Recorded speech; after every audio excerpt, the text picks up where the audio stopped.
Bonjour à tous, merci Anaïs.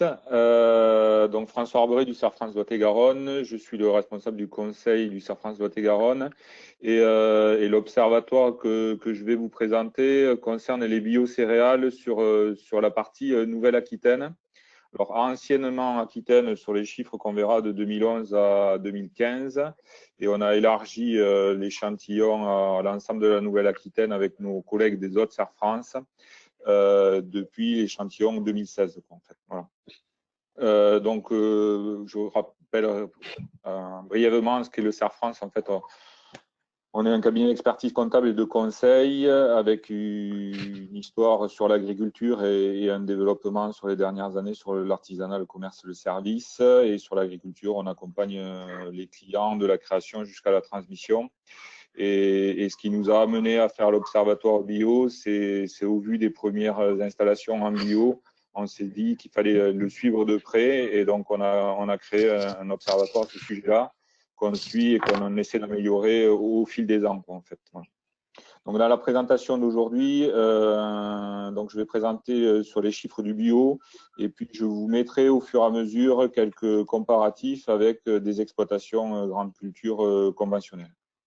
Donc le plan, c'est une description de l'échantillon que je vais vous présenter, plus une présentation de l'échantillon. Et puis après, on va voir les produits, une analyse comparative sur les produits, les charges opérationnelles, les charges de structure, les ratios économiques, un petit peu plus macro, et le bilan de l'étude. Diapo suivante. Donc l'échantillon, donc on est sur les fermes bio. Vous avez vu le niveau de croissance. On a des chiffres depuis 2011, donc on n'est pas parti sur un échantillon constant en termes de statistiques. Donc il peut y avoir des exploitations qui rentrent et qui sortent. C'est jamais tout à fait les mêmes. Donc c'est une première des bases. La seconde chose dont on parle quand on parle d'analyse bio sur les céréales, enfin sur les grandes cultures, on prend dans notre échantillon les exploitations qui ont un chiffre d'affaires de plus de 70% en grande culture par rapport au chiffre d'affaires. Donc, en l'occurrence, l'échantillon que nous avons là, sur la moyenne de la période, avait un taux de spécialisation de 76% en céréales bio.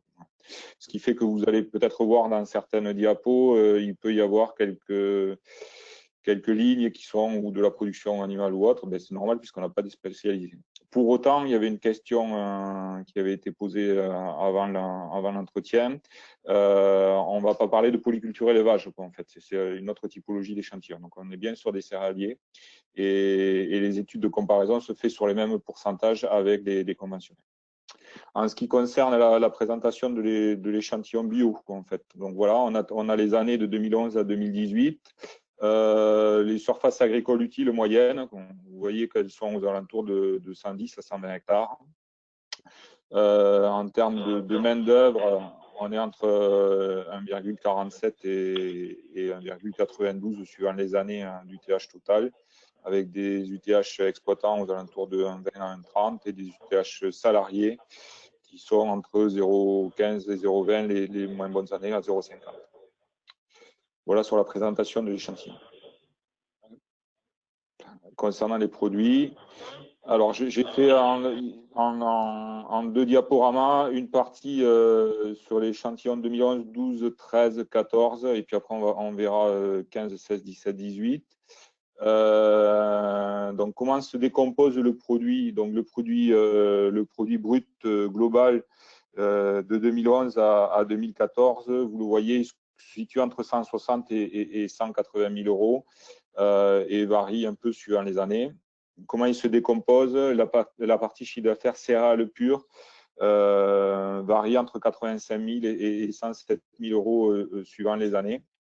Et le reste, c'est la partie subvention qui on est en train de le voir en bio n'est pas négligeable, on le verra sur d'autres critères tout à l'heure, qui représente entre 36 et 47 000 euros sur l'échantillon et autres produits qui ne rentrent pas dans les activités céréales, entre 28 000 et 43 000 euros suivant les années. En fait.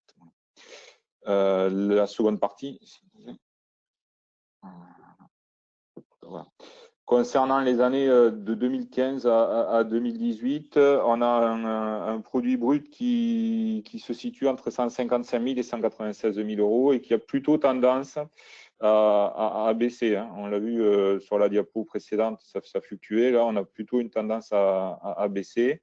Un chiffre d'affaires céréales qui se situe, lui, entre 90 000 et 107 000 euros, avec une tendance à baisser. Alors, comme on n'est pas un échantillon constant, je ne pense pas qu'il faille tirer beaucoup de choses de cette analyse, mais on le constate.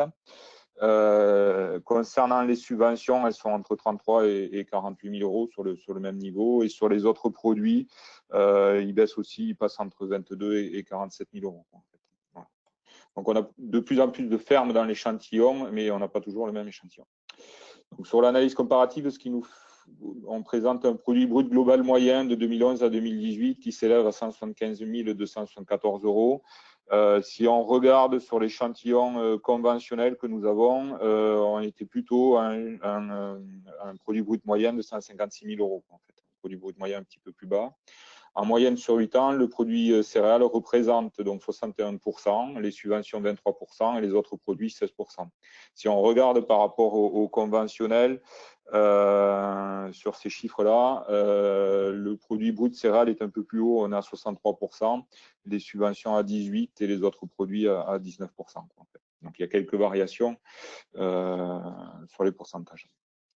On va passer aux charges opérationnelles. S'il n'y a pas de questions sur les produits, je crois que j'en vois pas. Non, il n'y a pas de questions. Voilà. N'hésitez pas à poser des questions, on traitera à la fin de chaque chapitre. Donc, concernant les évolutions des charges opérationnelles donc par hectare de SAU, sur les années de 2011 à 2014, globalement, on a des charges opérationnelles qui oscillent entre 379 et 487 euros suivant les années. Et sur les postes qui sont les plus importants, c'est plutôt les postes travaux par tiers.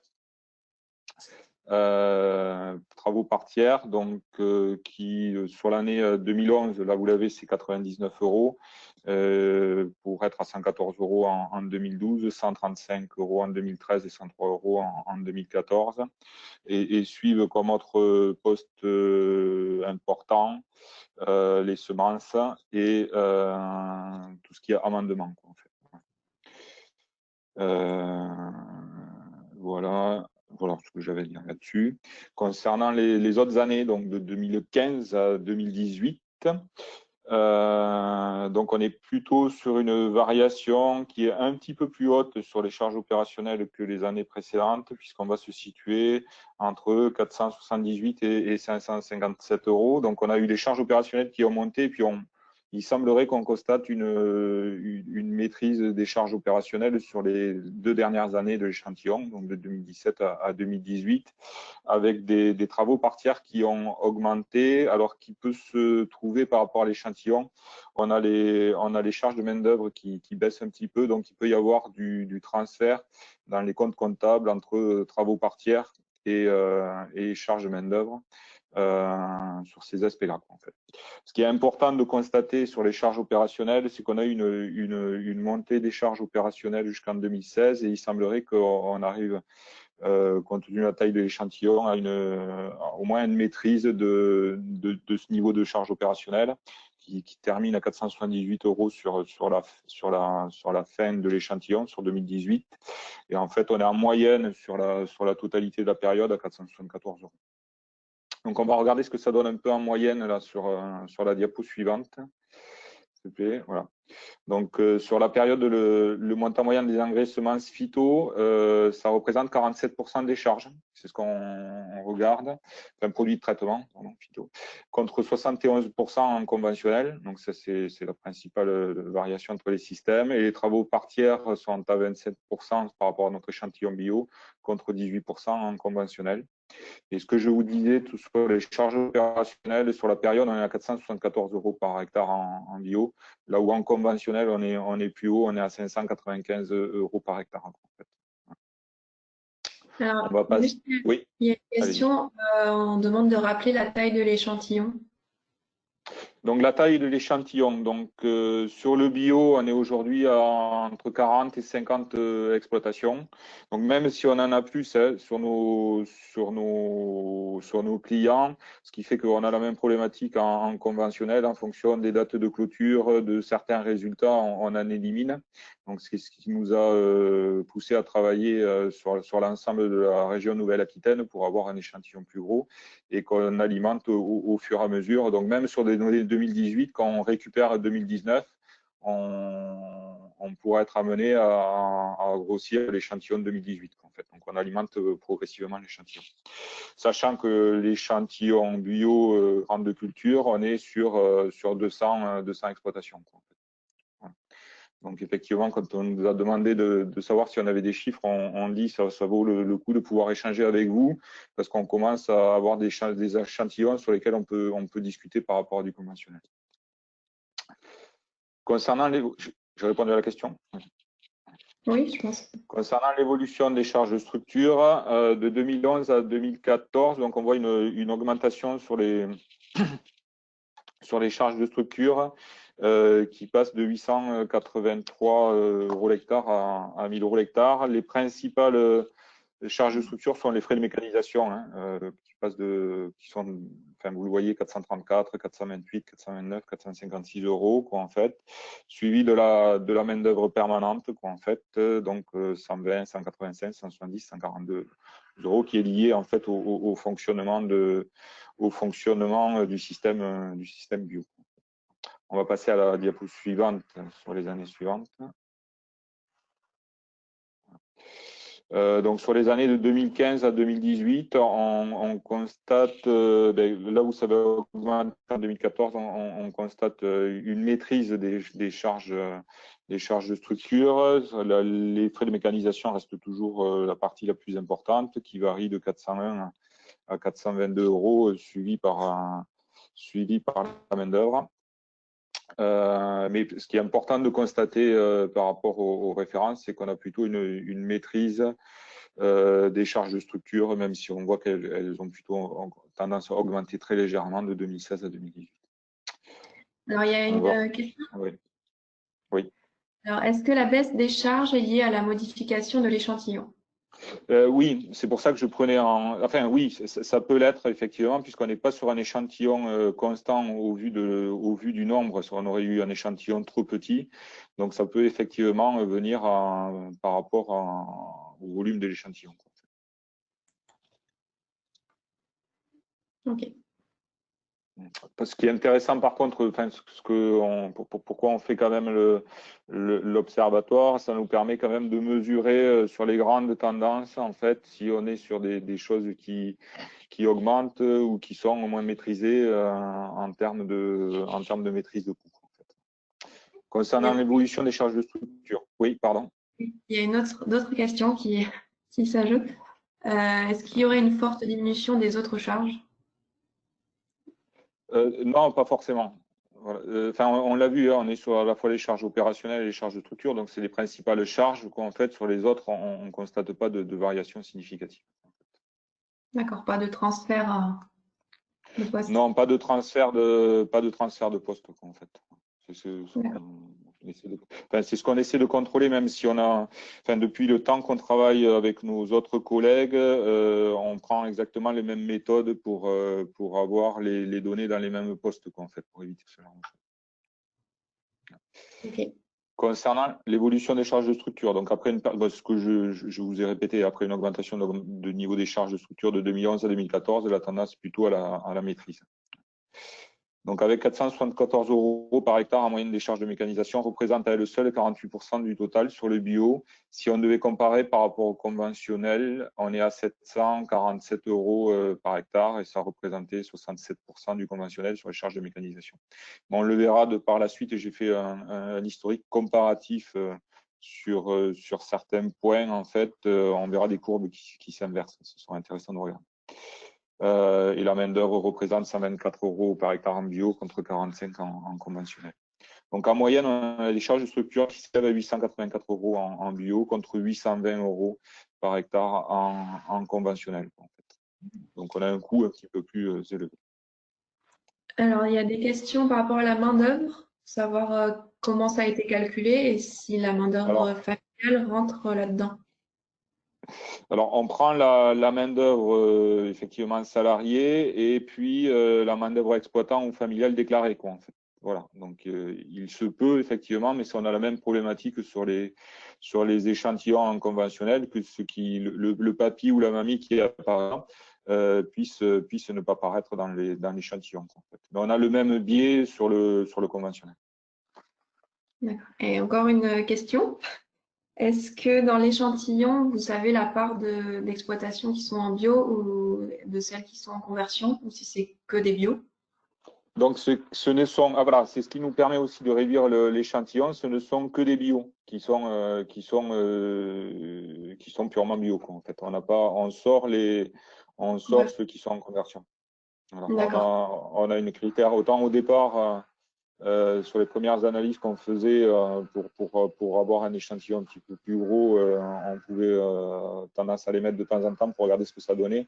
À partir de maintenant, on les supprime systématiquement, ce qui fait que la taille de l'échantillon diminue pour autant. D'accord.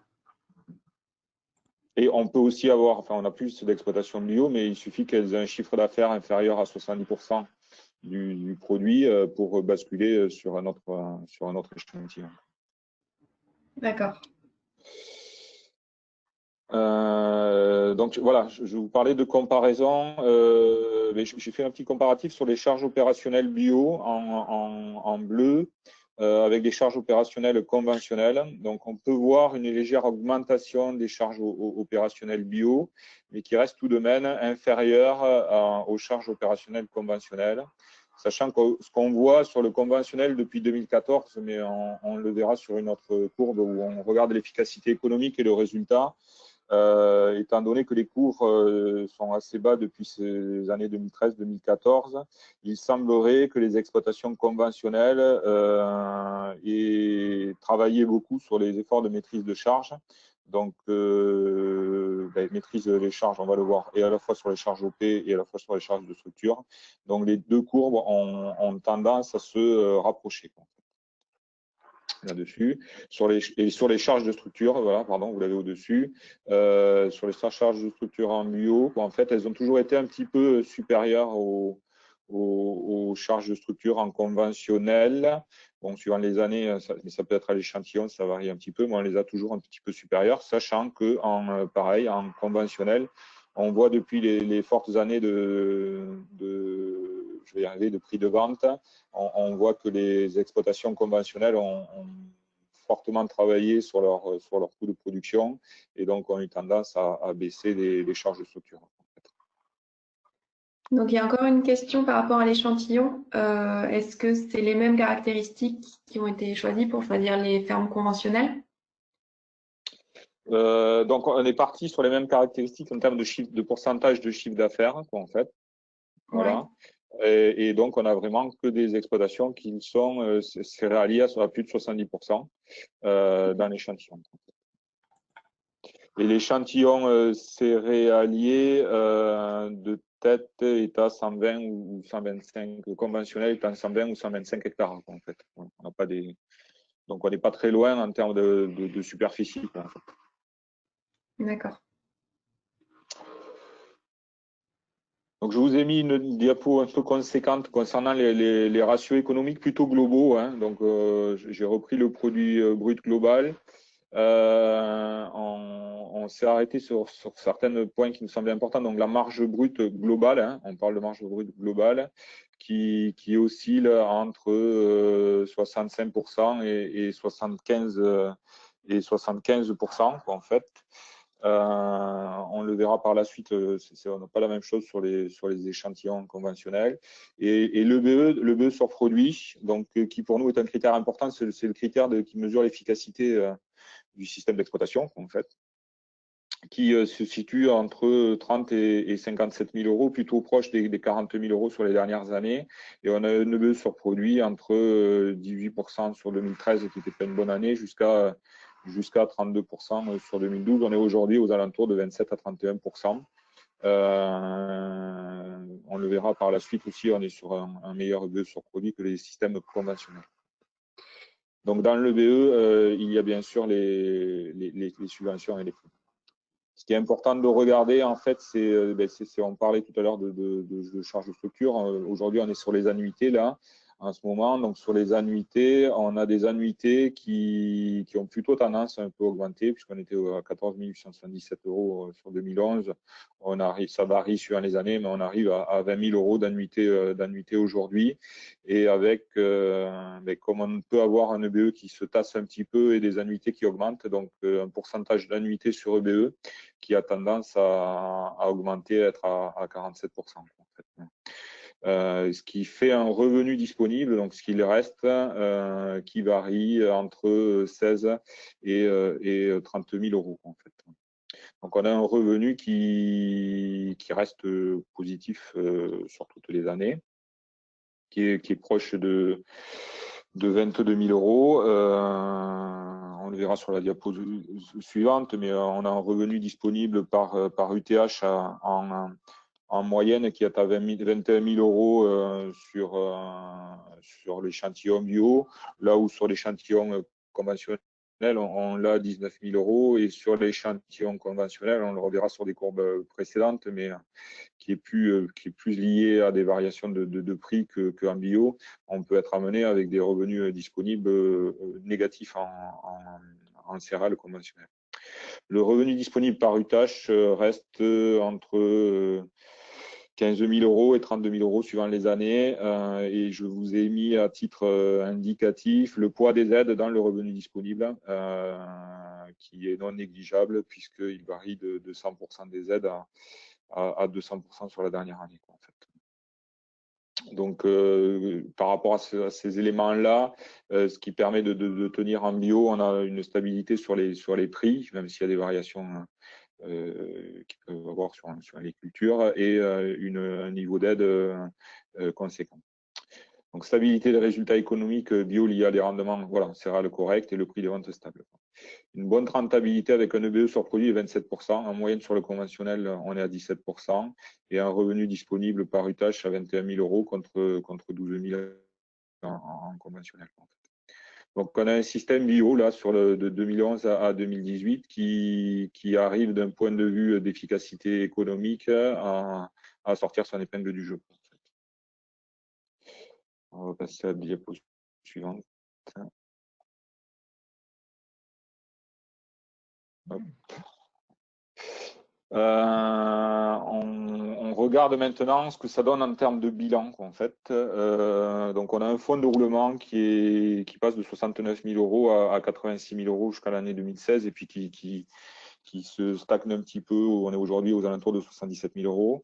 Un taux d'endettement qui se situe aux alentours de 52%. Et des dettes court terme sur un actif circulant aux alentours de 56%. Une solvabilité à court terme. Alors, solvabilité à court terme, on regarde ici au bilan de fin d'année les créances plus le disponible sur les dettes court terme, en fait. Donc, c'est un critère qui vient un petit peu plus à vérifier la solidité des entreprises.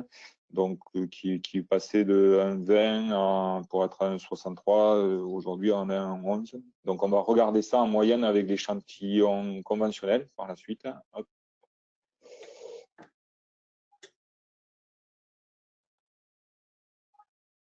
Voilà. Donc, le fonds de roulement, en moyenne, on est à 74%. En conventionnel, on a à 74 000 €, pardon. En conventionnel, on a 79 000 €. Ce qui cache une diversité sur le conventionnel, il était bien plus important en début de période de 2011, 2013, 2014. Il a fortement diminué. Donc, on va voir, ça joue sur les taux d'endettement. Les taux d'endettement sont à 50% aujourd'hui sur la période en bio contre 51% en moyenne sur le conventionnel. Donc, on a une ferme bio un petit peu moins endettée. Et en trésorerie positive avec une solvabilité à court terme de 1,22 contre 1,49 en conventionnel, mais on va le voir après sur les courbes. Pareil, ça c'est la moyenne et on va voir qu'il est arrivé une période où on a un ciseau en fait. Donc, ces indicateurs financiers déterminent une situation financière plutôt saine sur les exploitations bio, puisqu'on a un taux d'endettement à 50%, 51% et un ratio de solvabilité à 22 avec un bon fonds de roulement. Donc, on va regarder les courbes. Il y a juste, je te coupe, deux questions. Est-ce que la part des aides bio des autres aides ont été séparées dans le revenu disponible? Non, on n'a pas séparé les aides bio des autres aides, quoi, en fait, mais ça venait, on n'a pas demandé à nos comptables d'avoir ce détail-là au départ, quoi, en fait. Donc, c'est des éléments qu'on n'a pas pu récupérer, qu'on va tâcher de récupérer par la suite, en fait. D'accord. Et une autre question, quelle distribution selon la taille de la SAU sur l'échantillon bio? Si on parle de distribution d'assolement, je pense, sans doute, c'est ça? Je pense, oui. Si on parle d'assolement, on n'a pas sorti un assolement type sur les exploitations bio quoi, en fait. C'est quelque chose qu'on va vouloir sortir, mais qu'on n'a pas sorti là dans l'assolement, en fait. D'accord. Bon. Voilà. C'est bien Voilà, dommage. c'est bien dommage, oui. Mais en y travaillant dessus, on a vu qu'on l'avait pas. Donc, une petite précision, on veut sortir, enfin, on pensait sortir des données un petit peu plus appuyées pour les mois de la bio, quoi, en fait. Notamment, on va essayer d'avoir les chiffres 2019 et on avait noté pour nous aussi que ça nous manquait. On va voir si on peut arriver à récupérer ces données, quoi. Ok. Un petit comparatif, ce qui parle un petit peu plus que les moyennes, en fait, sur l'évolution de l'EBE bio et l'EBE conventionnel. On voit que l'EBE bio, bien que variant suivant les années, est plutôt assez stable aux alentours des 40 000 euros. Et on voit un décrochage de l'EBE conventionnel en 2014 qui est lié au prix des céréales, hein, puisque le marché du conventionnel est beaucoup lié au prix mondial, qu'en fait, et qu'on voit de plus en plus un prix des céréales qui se rapproche des coûts de revient. Donc, là où on avait pu connaître sur du maïs ou autre des prix à plus de 200 euros les années d'avant, on n'est pas du tout sur les mêmes prix aujourd'hui. Donc, on voit le décrochage de l'EBE conventionnel, là où l'EBE bio, étant donné le volume qu'il y avait et la possibilité de déboucher, a réussi à sortir son épingle du jeu, clairement. Donc, on va le regarder sur un autre critère. Hop, diapo suivant. Ouais. Donc, je vais regarder aussi sur le revenu disponible par UTH. Donc, on voit, si on traçait une ligne, on a tendance à perdre un peu de revenus disponibles par UTH sur le bio. Mais on voit bien le décrochage qu'il y a eu. Et je vous parlais tout à l'heure d'années négatives. On voit bien les années 2014 et 2015 qui ont été négatives pour les conventionnels, qui ont plutôt tendance à corriger un petit peu le tir. Mais on l'a vu tout à l'heure, on voyait sur les exploitations conventionnelles depuis les années 2015-2016 une diminution sur les charges OP et sur les charges de mécanisation qui commençaient à bien se voir. Donc, ils ont réadapté un petit peu le fonctionnement qu'ils avaient pu avoir par rapport à des habitudes de prix qu'ils avaient pu avoir par le passé, quoi. Donc, c'est quelque chose à bien surveiller sur le bio et sur l'échantillon bio. C'est aujourd'hui, avec les prix qu'il y a et les aides qu'il y a, comment je me prépare à modifier mon système si je me mets en bio et à arriver à avoir une maîtrise pour avoir une maîtrise des coûts, quoi, en fait. Pas forcément les coûts les plus bas, mais une maîtrise des coûts pour pouvoir avoir de la résilience, en fait, très clairement. Alors, une question par rapport aux résultats. Donc, tout ça, c'est des grandes moyennes. Il y avait une question notamment par rapport aux revenus disponibles. Donc, vous avez dit 22 000 euros en moyenne. Mais voilà, est-ce qu'on voit des grandes différences ou est-ce que... Alors, sur l'échantillon, en moyenne, c'est la moyenne sur toutes les années. Donc, par année, on voit bien des différences qui vont varier de 15 000 à 32 000 euros. Mais si on prend aussi une année, Alors, chose qu'on n'a pas faite, mais en grandissant l'échantillon, on va pouvoir le faire puisqu'on le fait sur le conventionnel. C'est de faire des échantillons. Là, on fait une moyenne, mais tête-queue, quoi, en fait. Donc, les meilleurs et les moins bons. Et clairement, hein, on voit de grosses, fortes disparités entre ceux qui maîtrisent leur système, que ce soit en conventionnel et bio, et de ce qu'ils ne maîtrisent pas, hein, puisque même en bio, on a des résultats négatifs, comme en conventionnel, hein, là où la moyenne peut être à 12 ou 15 000 euros, il y en a qui ne gagnent pas d'argent en faisant du conventionnel. Donc, on a ces écarts-là en bio comme en conventionnel, en fait. Donc, et on l'a bien à chaque fois qu'on travaille sur des observatoires, quelles que soient les activités. C'est vrai qu'on le demande à chaque fois. Que je sois narbo, que je sois sériste, enfin, quelles que soient les activités, on constate les 25% meilleurs et les 25% qui ne maîtrisent pas du tout, et ceux qui sont entre les deux, qui tâtonnent un petit peu, en fait. Donc ça se constate aussi en bio, mais l'échantillon n'est pas assez grand pour pouvoir vous présenter la tête et la queue. D'accord. Et une autre question, est-ce que les pourcentages du coup de producteurs qui sont dans ces têtes et ces queues sont-ils différents entre bio et conventionnel? Ben, en apparence, malheureusement pas. Voilà, en apparence. Donc on a toujours les mêmes pourcentages, les 25% meilleurs et les 25% moins bien, qui ont des revenus qui ne sont pas au rendez-vous, quoi, en fait. D'où les importances, mais Anaïs en parlera après, des accompagnements sur les conversions qui sont extrêmement importants, puisque enfin, ce qu'on peut constater en étant un petit peu sur le terrain, que ce qui sortent quand même les meilleurs résultats sont ceux qui ont la meilleure maîtrise technique de leur système d'exploitation globalement, et à la fois des chiffres et à la fois de l'environnement dans lequel ils sont et de ce qu'ils ont adapté à leur environnement. On le constate en bio comme dans les autres activités. Ok. Bon, du coup, ça a à peu près répondu, mais est-ce que par rapport aux écarts types, est-ce que vous Ouais, regardez? non, enfin, on n'a pas regardé jusque-là, on avait des échantillons trop bas, mais on va effectivement le regarder parce que c'est ce qu'on peut constater notamment sur les céréaliers, hein, puisqu'il y a plusieurs facteurs qui font, enfin, on a un céréalier, donc il y a plusieurs facteurs qui font le résultat, les rendements, la capacité à bien négocier ses prix et la maîtrise des charges, quoi, en fait, et à la fois donc charge opérationnelle si on parle de rendement, mais aussi charge de structure. Et on constate qu'effectivement, pour avoir fait une étude il y a quelques années, au moment où ça décrochait en céréales, qu'on avait un gros écart type entre les meilleurs et les moins bons, en fait. D'accord. Donc on va le regarder, j'espère qu'on l'aura. Ouais. On l'aura, l'échantillon grossit, donc on pourra, enfin on les a, mais c'est pas suffisamment significatif pour en parler, donc mais avec un grossissement de l'échantillon, on pourra vous le présenter. Donc un autre élément plutôt bilanciel, celui-là, c'est le taux d'endettement entre les bio et les conventionnels. On voit un taux d'endettement qui reste plutôt stable, qui a décroché en 2017, mais on a eu un échantillon un peu moins bas, donc on l'a mis là quand même pour l'étude, mais on aimerait avoir des échantillons un petit peu plus gros. Et un taux d'endettement conventionnel qui est monté, on le voit jusqu'en 2016, et qui a tendance à se stabiliser, mais ça correspond à ce que je disais tout à l'heure. Les conventionnels ont réadapté un petit peu leur fonctionnement par rapport au prix.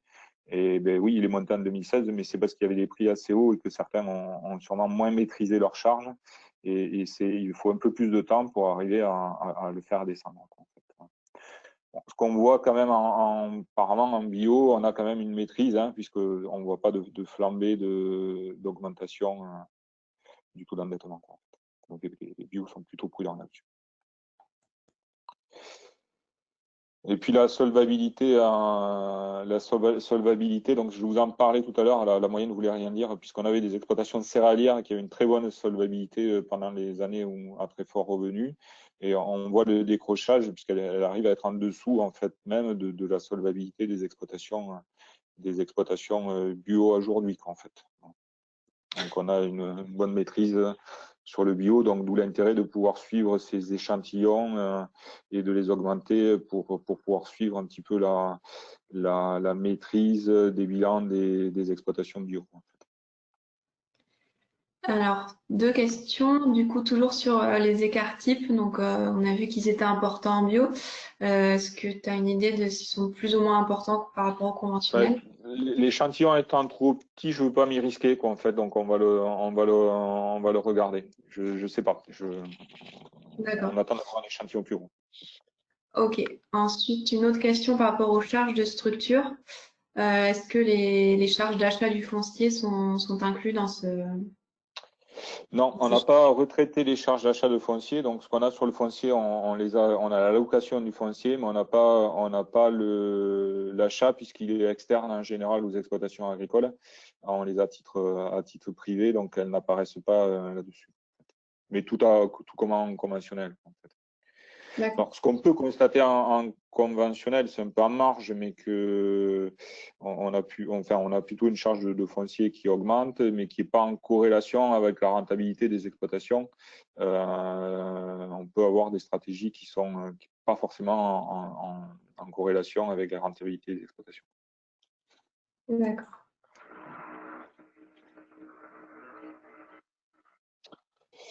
Alors, ce qu'il faut retenir sur l'ensemble des éléments qu'on vient de voir, pour les exploitations spécialisées en grande culture, le passage en bio induit une baisse des rendements. Donc, la diminution du produit qui en résulte est en partie compensée par les aides. Ce changement de système de production nécessite des investissements matériels, générant une hausse des charges de mécanisation au travers des amortissements. De plus, le besoin de main-d'œuvre supplémentaire selon la taille de l'exploitation peut venir alourdir les charges de structure. Donc, pendant cette phase de conversion, les aides sont importantes pour l'équilibre économique des exploitations. Les exploitations spécialisées en grande culture bio présentent une bonne résilience, c'est ce qu'on vient de voir, avec des résultats économiques plutôt stables et plus stables qu'en conventionnel, liés d'une part à la plus grande stabilité des marchés bio. Je pense que c'est ce qu'il faut quand même prendre en compte pour l'avenir du bio, c'est la maîtrise des marchés. Puisqu'on voit qu'en céréales, quand on est sur des marchés mondiaux qui peuvent fortement fluctuer, ça joue quand même fortement sur les résultats. Et d'autre part, un montant de charges opérationnelles plutôt réduit, voire maîtrisé. La diapo suivante.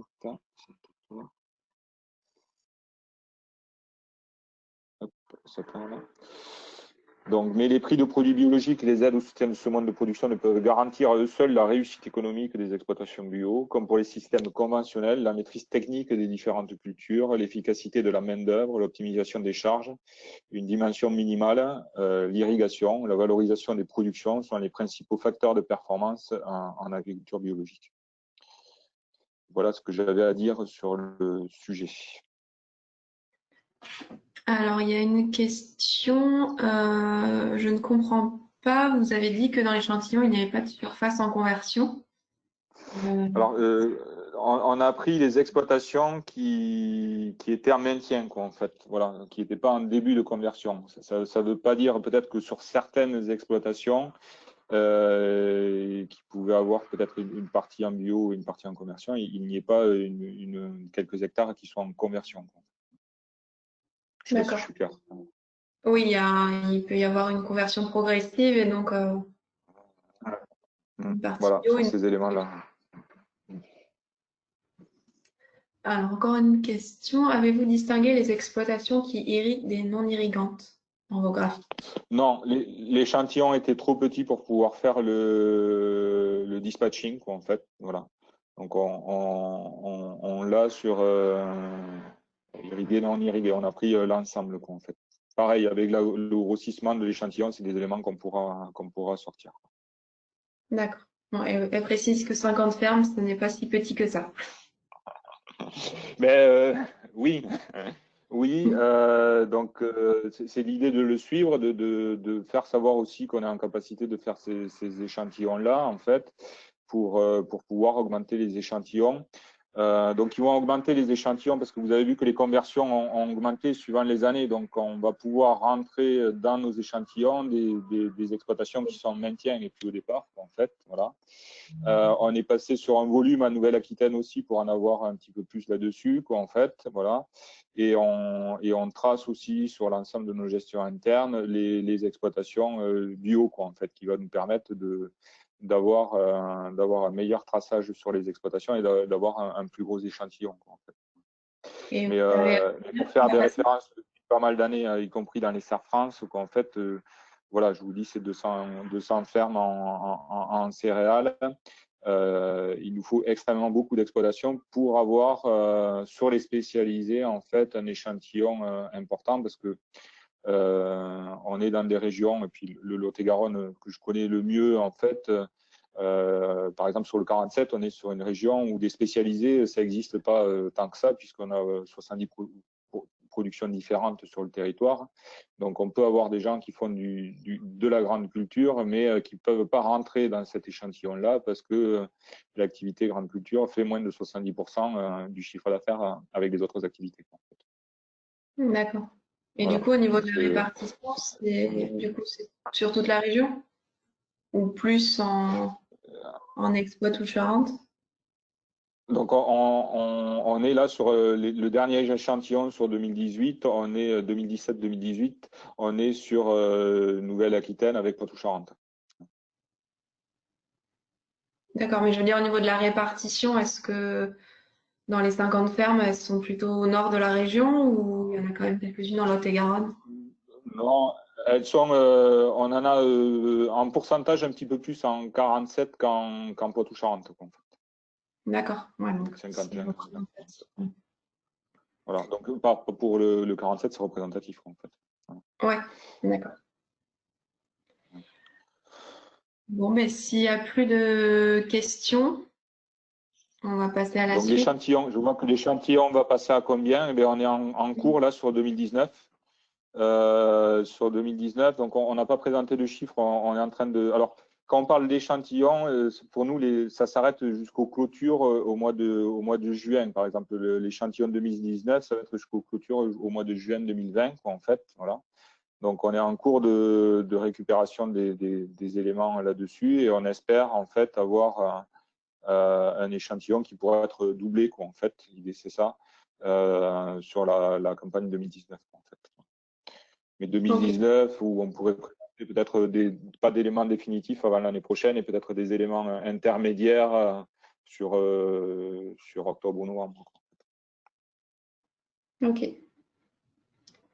Et donc, une autre question par rapport est-ce qu'il y a un travail qui est envisagé avec les autres départements ou régions voisines, avec d'autres serres France? Alors, vous avez dû voir passer deux études de Serre France qui peuvent circuler. La première à être sortie, je pense que c'est le Serre France ADO du Nord qui avait sorti une étude là-dessus.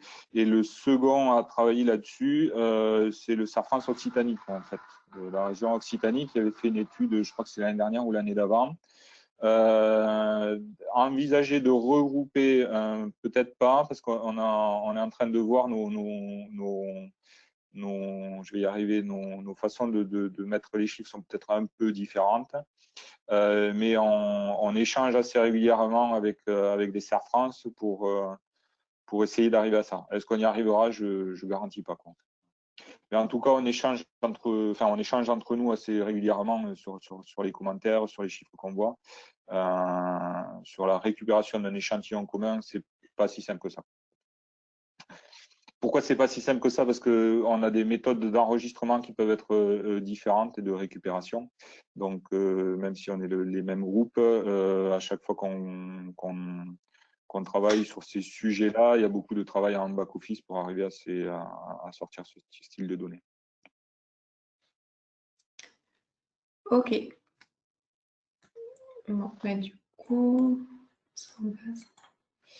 je vais passer à la dernière partie s'il n'y a pas de questions par rapport à la présentation de François Arberet.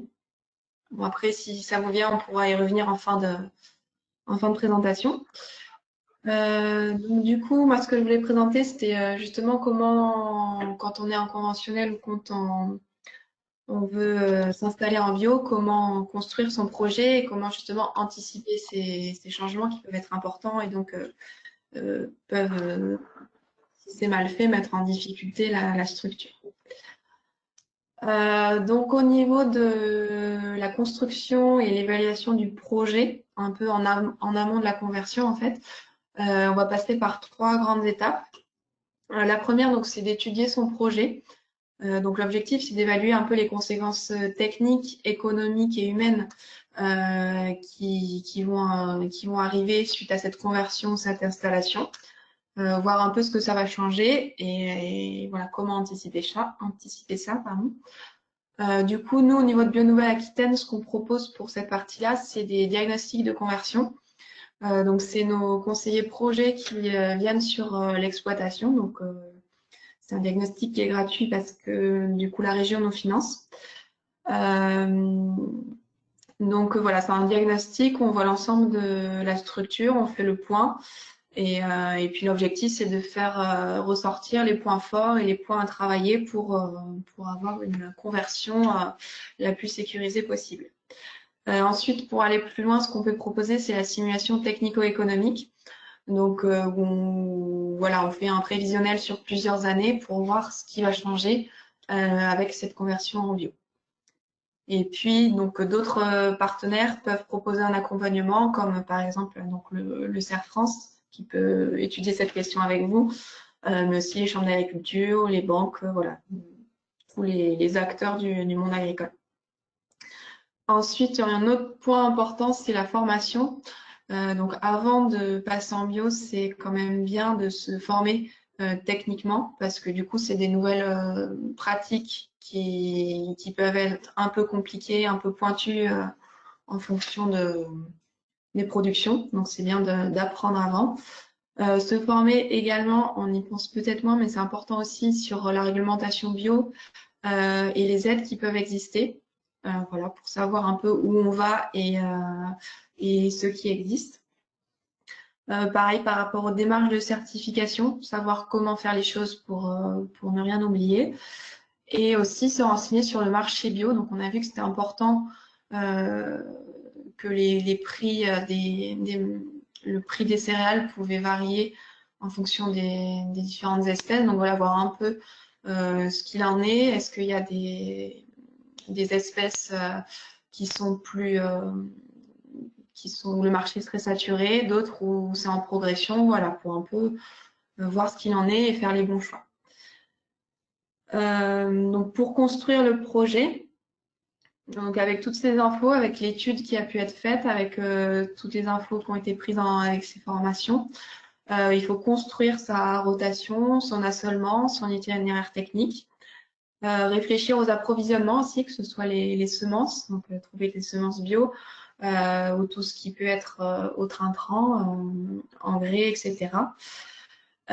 Construire son projet par rapport aux investissements matériels qui vont être nécessaires. Donc, soit en investissement en propre, ou alors se renseigner sur les CUMA ou les prestataires qui pourraient intervenir sur la ferme. Et puis, pas oublier de chercher des débouchés. Donc, si possible, c'est toujours mieux de trouver les débouchés avant de commencer à produire. Donc, que ce soit en bio ou en C2, donc en deuxième année de conversion, parce que il y a certaines productions qui peuvent être valorisées en C2. Donc, pour ces deux étapes, nous, on accompagne les producteurs. Donc, ça passe par des formations, donc des formations courtes sur 1 à 3 jours à peu près. Des journées techniques, donc ça peut être par exemple des journées bord de champ qui permettent de faire des démonstrations, d'échanger avec des producteurs. Les conseillers projets ou les conseillers spécialisés donc en grande culture bio qui peuvent accompagner les producteurs et donner des infos, répondre aux questions, ou faire de l'accompagnement aussi en individuel. Et une autre chose qui est importante, c'est de rencontrer des producteurs qui sont déjà en bio et d'échanger avec eux. Voilà, c'est aussi l'intérêt de nous, de notre réseau. Donc, nos adhérents sont des agriculteurs bio. Et donc, on peut faire de la mise en relation pour échanger et voir un peu ce qui se fait dans son contexte local. Et voilà, donc pareil pour les autres partenaires, donc les centres de gestion comme le CERF France, les chambres d'agriculture, la région pour tout ce qui est aide, Interbio, donc Interbio qui est l'interprofession bio, qui peut vous donner des infos sur les filières et le marché, mais aussi voilà les fournisseurs, votre coopérative, votre technicien, etc., qui peuvent vous accompagner dans toutes ces étapes. Donc ensuite, une fois que vous avez construit votre projet, que vous décidez de passer en bio, ce qu'il faut choisir, c'est cette date de conversion. Donc là aussi, on peut vous accompagner pour choisir cette date qui en général se fait en fonction de la déclaration PAC, donc qui se fait avant le 15 mai. De choisir le ou les ateliers à convertir parce que du coup, on peut être une ferme mixte, on peut avoir un atelier en bio et d'autres ateliers en conventionnel. Il faut juste pas de doublons au niveau des cultures. Donc ensuite, il faut prendre contact avec un organisme certificateur. Donc dans un premier temps, demander un devis et ensuite, quand la décision est prise, s'engager auprès de cet organisme. Et en parallèle, se notifier sur le site de l'agence bio. Donc il faut bien faire ces 2 étapes pour être vraiment engagé en agriculture biologique. Donc ensuite, on commence à faire évoluer ces pratiques. On peut demander des aides, donc que ce soit PAC ou PCAE, ou d'autres qui peuvent exister en fonction des départements aussi. Donc accompagné par nous ou par le centre de gestion, les chambres d'agriculture, et ensuite réaliser les investissements qui sont nécessaires. Voilà, ensuite, une fois qu'on est en bio, donc c'est important de continuer d'être accompagné, donc de continuer à progresser techniquement, donc en continuant à suivre des journées techniques ou des formations, à échanger avec des producteurs. Continuer à se tenir informé, notamment de l'évolution des aides, par exemple avec la PAC qui va évoluer dans les années à venir. De même sur la réglementation, elle va évoluer, donc il faut se tenir informé sur les changements qu'il va y avoir et aussi se tenir informé des filières. Voilà, et donc continuer l'accompagnement. Dès que vous avez un nouveau projet et des demandes d'aide à faire, continuez à solliciter les structures qui peuvent vous accompagner.